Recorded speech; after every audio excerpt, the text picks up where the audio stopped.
Infelizmente, boa noite. Infelizmente, tivemos uma largada boa, né? Mesmo com aquele jogo com empate contra o Inter dentro de casa. Depois buscamos nosso triunfo contra o Nacional. Vencemos o Atlético Nacional num jogo, acho que todos os jogos foram jogos muito disputados no grupo.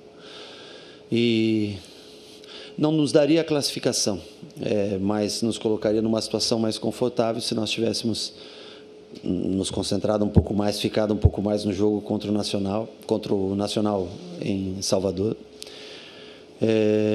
E hoje nós fizemos a parte mais difícil, né? Nós fizemos um bom jogo de primeiro tempo, de controle de espaço, não tivemos tantas oportunidades. E aí a gente faz o gol, né? Só que a gente consegue tomar um gol 39 segundos depois que a bola sai.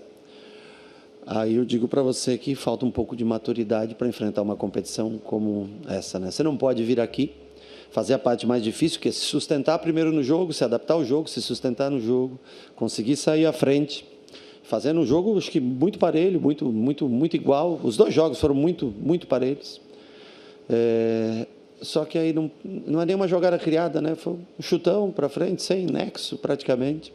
E a gente não conseguiu se sustentar. E aí, quando você não consegue sustentar, logicamente o lado psicológico também sofre um pouco mais, pois no final nós tentamos ainda colocar o Kaique para vir flutuar por dentro, com o Lúcio de 9, abrir 2 pontas para tentar vencer. Mas eu acho que o ponto-chave do jogo foi tomar um gol, teve 2, 3 minutos de VAR, né, para checagem. Quando a bola sai, ela vai para um lado, volta para o meio, o zagueiro chuta não foi uma jogada, era tranquila a nossa bola. Infelizmente a gente sofre o gol e dá adeus essa competição. Rogério, era totalmente possível o Bahia classificar. Eu lembro que quando o Bahia venceu o Atlético Nacional na Fonte Nova, você falou que essa questão dos jogos finais seriam muito mais complicados, né? Que davam um ânimo a mais aquele triunfo, mas as coisas ainda não estavam decididas e realmente não estavam. Você acredita que em casa, contra a Inter e contra o próprio Nacional, foi o ponto que a classificação escapou? Também. Eu acho que em Copa Libertadores o fator casa é determinante para você ter sucesso na competição. Se você não fizer teus pontos dentro de casa, nós ainda fomos buscar 3 no Uruguai, né? Que é um jogo difícil. O Inter também conseguiu vencer o Nacional lá. Eu acho até que mais do que ou também no mesmo peso do jogo do Nacional, o primeiro jogo contra o Inter nós estávamos à frente e nós cedemos, eu acho que jogamos melhor que o Inter aquele dia.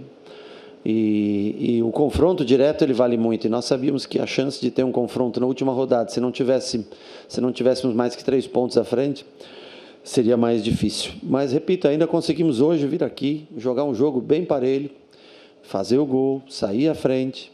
Uma pena que nós não conseguimos, não deu tempo nem de a gente pensar em alguma mudança. Eu pensei, não, agora nós sustentamos um pouco mais, aí podemos entrar com Nico, com Michel, para dar mais força física e se manter mais no jogo.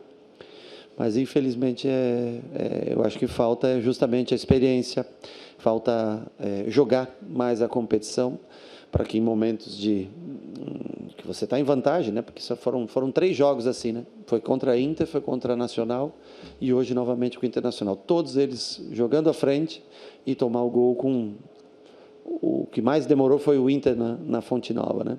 No melhor jogo, talvez, que nós fizemos. Então, acho que, infelizmente, nós saímos dessa competição, vamos para a Sul-Americana, continuar no segundo semestre. E a gente lamenta, porque trabalhamos muito para chegar até aqui, 10 jogos na Libertadores, né? E vínhamos muito bem na competição, porque foram nos primeiros 7 jogos, nós ganhamos e empatamos. E, infelizmente, na reta final, nós não fizemos o dever de casa contra o Nacional, contra o Atlético Nacional. E aqui sabíamos que eram jogos duros, difíceis. Acho que o grupo se demonstrou bastante equilibrado mesmo, ninguém conseguiu se distanciar, levou para a última rodada com todas as equipes brigando, exceto o Nacional, que só brigava pela Sul-Americana. Infelizmente, não conseguimos ter a experiência, a maturidade necessária para se manter à frente no placar por mais tempo hoje e tentar algo diferente na reta final. Rogério, qual o sentimento dessa eliminação e o pensamento agora com a Sul-Americana, que é a próxima competição que o Bahia tem? Olha, de frustração, porque eu acho que, por mais difícil que fosse o grupo, e mesmo não tendo jogado Libertadores nos últimos anos, o Bahia, diante do que nós apresentamos, tá? A expectativa ela é criada em cima do que a gente jogou. Então, infelizmente, nós conseguimos construir, conseguimos chegar, nós temos número de finalizações sempre excelente, nós temos controle de jogo, nós encontramos muitas dificuldades para converter em gol tudo aquilo que a gente produz. Foi no domingo assim, hoje não foi diferente, mas hoje nós estivemos à frente.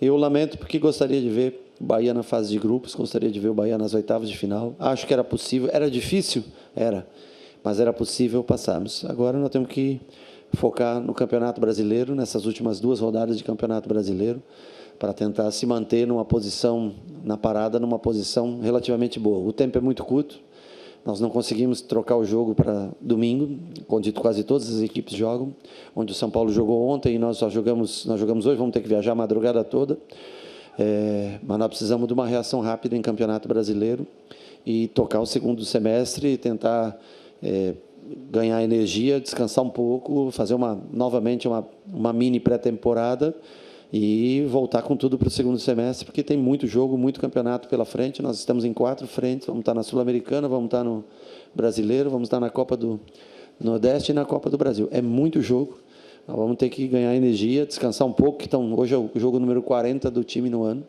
e nós temos que acabar bem esse Campeonato Brasileiro, essa primeira parte, e voltar com energia, porque o segundo semestre parece ser tão desgastante quanto foi esse primeiro. Rogério, boa noite. Você citou algumas vezes aqui na coletiva alguns dos desafios que o Bahia teve nessa fase de grupos. E aí eu repito aqui, cito novamente. No Inter, o Bahia saiu vencendo, 11 minutos depois levou gol na partida de ida. No Nacional, a gente também sai na frente e 5, 10 minutos depois, logo em seguida, toma aquele gol, toma a virada na sequência. Hoje, você já citou, 39 segundos depois do gol sai. Se você tivesse que escolher uma palavra para esse Bahia, seria a inexperiência na competição para definir essa fase de grupos do Bahia e como, para a sequência, tendo uma Sul-Americana ou até buscar a Libertadores novamente para isso deixar para lá? Bom, deixar para lá a gente nunca deixa, porque o tempo na vida passa. 1 ano da vida é muito tempo. Quando a gente tem a oportunidade de estar numa Libertadores e sai, ao menos deveria ser doloroso e ser sofrido para todos. Claro que nem todos encaram dessa mesma maneira. Inexperiência, nós jogamos com o Inter todo ano, certo? Só muda o campeonato, o Inter é o mesmo, o Bahia é o mesmo todo ano. Então, eu acho que assim falta ainda um crescimento maior, um poder de concentração maior, porque o Inter é um adversário que, no mínimo, 2 vezes por ano, né, a gente se encontra. Esse ano vamos nos encontrar 4 vezes, né, ou quem sabe até mais, né. Eu acho que foram jogos muito equilibrados. Eu acho que faltou a gente se sustentar um pouco dentro de campo, porque não faz sentido você, numa saída de bola, não foi uma jogada construída, não foi uma bola trabalhada, nada. A bola jogada a esmo, assim, uma jogada sem... E aí você sofre o gol e o lado psicológico ele influencia muito dentro do jogo. Então, eu nem posso dizer que foi falta de experiência na competição. Se fosse, talvez, contra o último jogo, contra o Nacional do Uruguai, ou contra o Atlético Nacional na Colômbia, eu diria para você que são adversários que você nunca encontra, ambientes que você, né, não vive no cotidiano, né? Mas hoje aqui eu não posso nem dizer isso. Acho que Bahia e Inter têm feito grandes jogos, mas infelizmente hoje nós cedemos o gol muito fácil para o adversário do momento. Nós lutamos muito para construir, jogamos de maneira firme, coesa, sofrendo um pouco no início do jogo, se adaptando ao jogo. Quando conseguimos o gol, entregamos tudo muito fácil. E aí, logicamente, você perde um pouco da parte mental, acho que fortalecimento psicológico na hora que sofre o gol.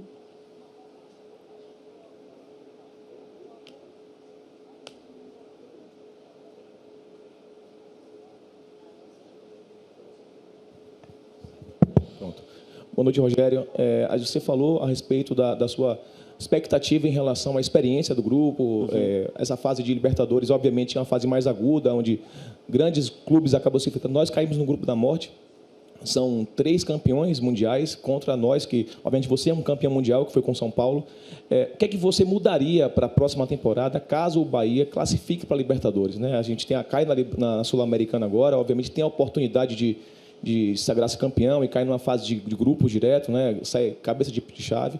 Mas o que é que você construiria agora para o segundo semestre, elenco, formação, esquemas táticos, frente a essa experiência que nós tivemos, né? Você citou muito bem a questão nacional. Eu acho que o Bahia é uma equipe que joga um bom futebol, acho que a maioria das pessoas reconhece.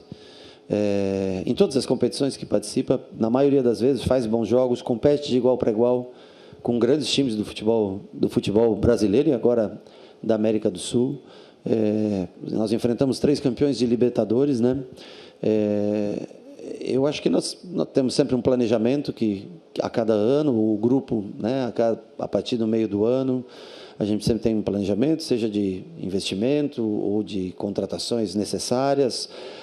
Tivemos lesões também cruéis, inesperadas, né, que foram pesadas demais, com o Canu, com o Eric, jogadores que são lesões que não são normais. Uma coisa é você ter uma lesão muscular e parar 2 semanas, 3 semanas. Nós tivemos muitas lesões com... Nós estamos, se eu não me engano, não tenho certeza, mas é a 17ª ou 18ª semana consecutiva jogando quarta e domingo. Isso pesa um pouco também. Nós vamos fazer o que é possível no sentido de uma contratação ou outra, se houver a verba necessária. E vamos continuar trabalhando, cara. Nós temos um bom elenco que, quando está completo, consegue oferecer... Você vê que o Inter não... Foram 2 jogos muito iguais. Eu acho que nós tivemos aí, principalmente contra o Nacional, o maior desequilíbrio nosso, que era um jogo controlado, fácil, e eu acho que quando nós fizemos o gol, a gente perdeu... Hoje não deu nem para dizer o que aconteceu, porque é tão rápido, mas contra o Nacional nós começamos a sair muito para o ataque, tomamos um gol de empate, mais ou menos na situação como hoje, psicologicamente você cai bastante. Então nós vamos trabalhar, continuar investindo na parte no sentido de ideia de jogo que a gente tem, de sempre tentar controlar o jogo, ser cada vez mais ofensivo, ter mais jogadores à disposição e tentar novamente. Eu acho que o grande objetivo da gente é tentar botar o Bahia novamente numa Copa Libertadores. Eu acho que essa seria a maior resposta que a gente pode dar. O torcedor viveu algo diferente, muitos nunca tinham vivido o torcedor do Bahia durante anos. Acho que é uma grande experiência de vida para todos, né? E eu acho que se a gente quiser um dia ganhar uma Copa Libertadores ou avançar cada vez mais, nós temos que viver essa situação mais vezes. Não é fácil, o brasileiro tem times bons, times que vão crescer, times que investem bastante na janela de transferência, até muitas vezes até de maneira irresponsável, mas investem, né? E a briga ali é muito grande. Você tem primeiro Palmeiras e Flamengo, como a tabela já mostra. Hoje nós temos Red Bull jogando bem, daqui a pouco o Atlético está subindo, todos subindo. Olha a diferença da zona de rebaixamento para o 5º, 6º colocado é muito pequena, né?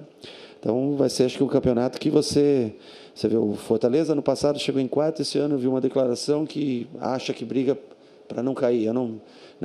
São mudanças drásticas de um ano para o outro. Você vê times que o Red Bull, que se salvou na última rodada, lá nos últimos 15, 20 minutos contra o Atlético Paranaense, se eu não me engano, hoje está na 3ª, 4ª posição ali, não lembro agora que teve jogos já do Cruzeiro, jogou.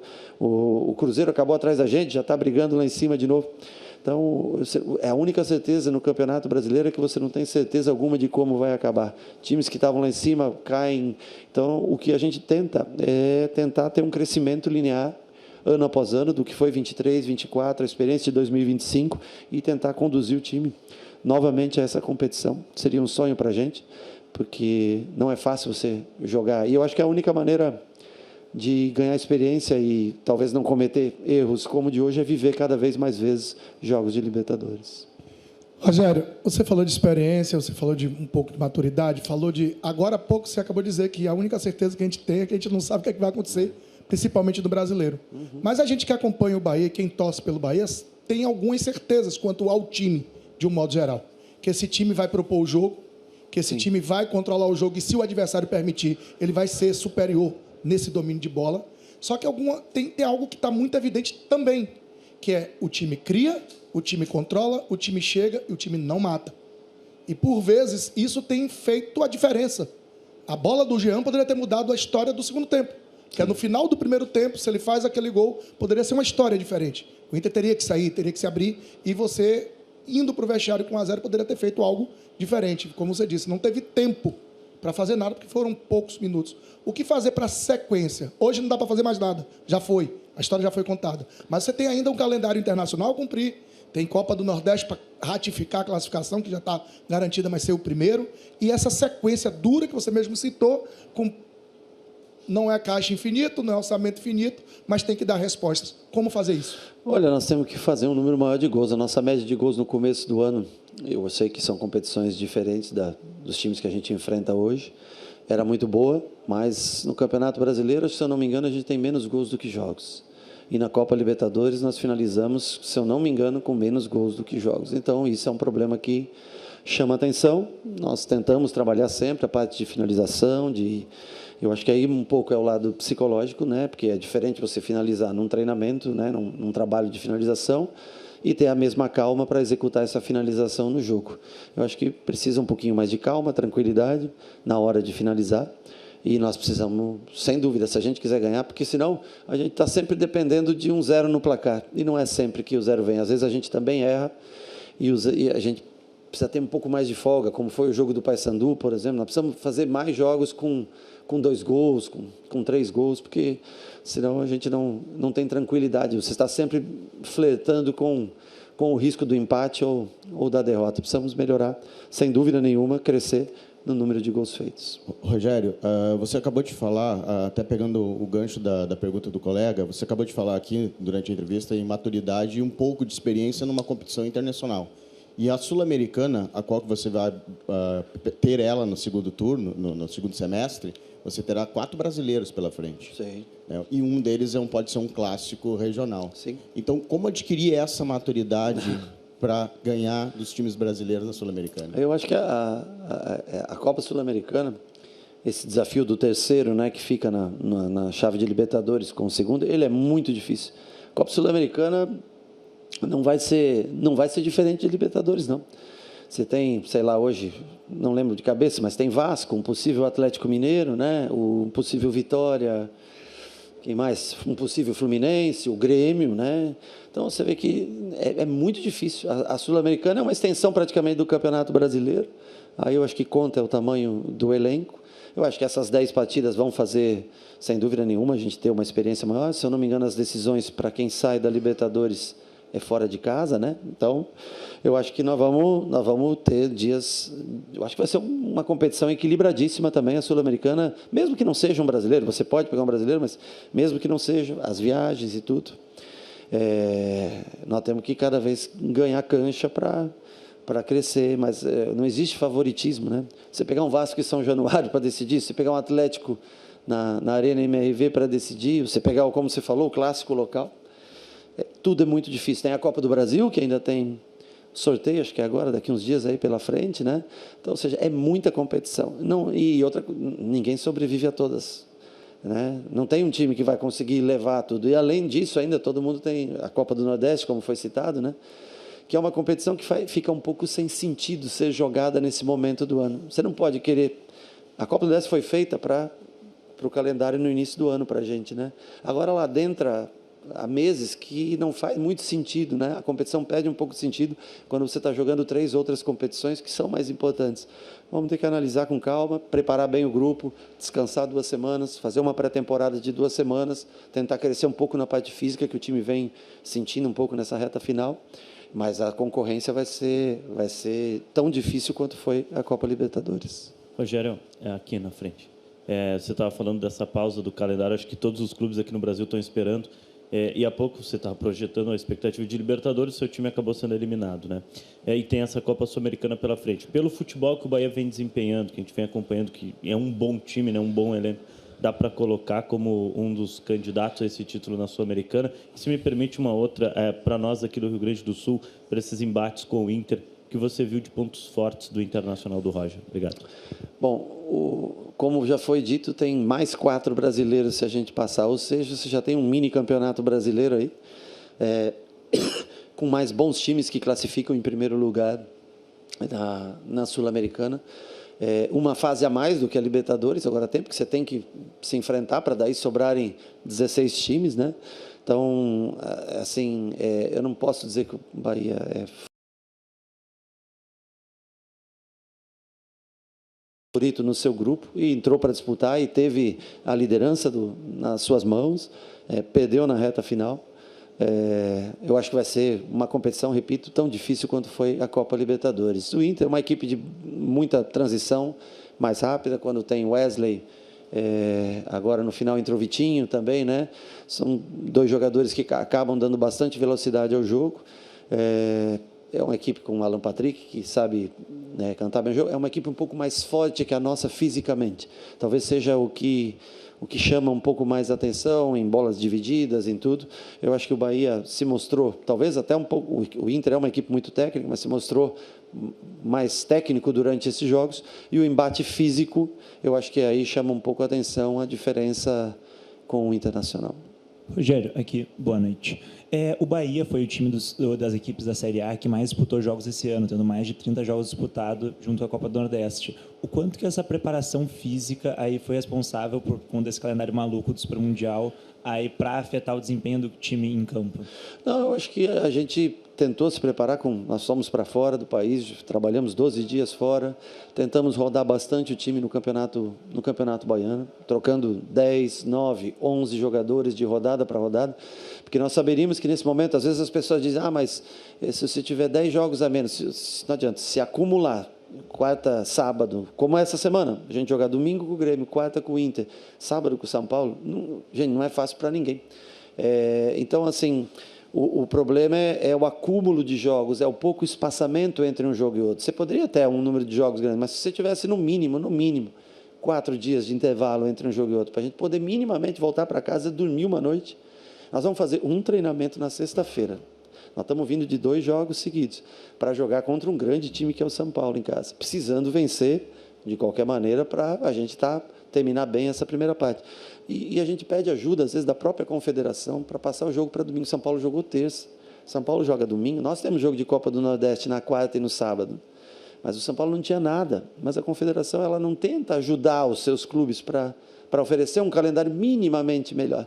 Então, nós tentamos nos preparar, tentamos montar um elenco maior esse ano do que o do ano passado. Nós sofremos isso no final do ano passado. Tivemos algumas lesões que atrapalharam bastante e precisamos, logicamente, analisar, ver o que a gente pode e precisa para a segunda parte do ano, para tentar se manter na briga, como foi o ano passado, né? Eu lembro, em 2023, nós nos salvamos na última rodada. Em 2024, nós classificamos para a pré-Libertadores na última rodada, né? Que a gente possa crescer gradativamente, porque é o perfil do clube, investir e crescer gradativamente. Você não vai fazer um time de um ano que vai ganhar uma competição e depois o outro brigar pelo rebaixamento. Você tem que tentar manter o crescimento gradativo acho que aí justifica a ideia da montagem de um grupo como o Grupo CID, de investimento anual, de venda de um jogador, que é normal, contratação de outro, tentar achar um jovem valor, encaixar. Eu acho que não é só o jogo em si, eles querem também jogadores jovens para que possa amadurecer e fazer vendas futuras para manter esse processo contínuo de construção, de treinamento, de poder dar estrutura cada vez melhor e, logicamente, chamar também a atenção de bons jogadores que possam querer, ter vontade de ir ao Bahia e fazer com que o Bahia cresça ano após ano.